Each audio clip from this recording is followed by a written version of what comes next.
తన camp office పై దాడి ఘటనను ఎమ్మెల్యే మహిపాల్ రెడ్డి ఖండించారు. దాడి చేసిన వారిపై కేసులు పెట్టి జైలుకు పంపించారన్నారు. దాడి వెనుక ఉన్నది కాటా శ్రీనివాస్ గౌడే అని ఆరోపించారు. కాంగ్రెస్ లో ఎలా పనిచేయాలో తమకు తెలుసన్నారు.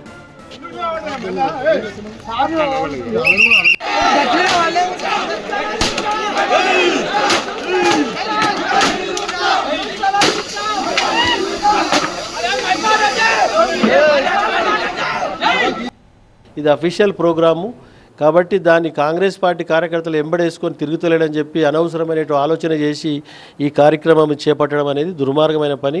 తెలివిలేని లెక్కలు, చీప్ లెక్కలు, చిల్లరగా లెక్కలు ఇవి. కాబట్టి దాన్ని పూర్తిగా ఖండిస్తూ ఉన్నాం. నేను ఎస్పీతో మాట్లాడినా, ఐజీతో మాట్లాడినా, పోలీసు వాళ్ళు వచ్చారు, పంచనామా చేసిరు.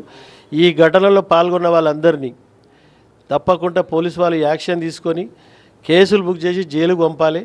మేము ప్రతిఘటిస్తే వాళ్ళు ధర్నా చేస్తారా, ఇందాక వస్తారా, వాళ్ళు వేరే రకమైన ఆలోచన వస్తుంది.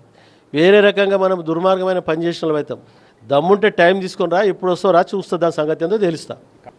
వాళ్ళే ఉంటారు, ఎవరు ఉంటారు, కాటా శ్రీనివాస్ గౌడ్ ఉంటాడు, వేరేది ఏం లేదు. కాంగ్రెస్ ఎమ్మెల్యే, కాంగ్రెస్లో చాలా వర్గాలు ఉంటాయి. ఇప్పటి నుంచి కాదు, ఢిల్లీ కాడికి వెళ్ళి కింది దాకా వర్గాలు ఉంటాయి. మేంగిట 23 వీళ్ళు రాజకీయాలు లేకముందు 23 ఏళ్ళు రాజకీయాలలో కాంగ్రెస్లో పనిచేసినాం మేము. మాకు తెలుసు కదా కాంగ్రెస్.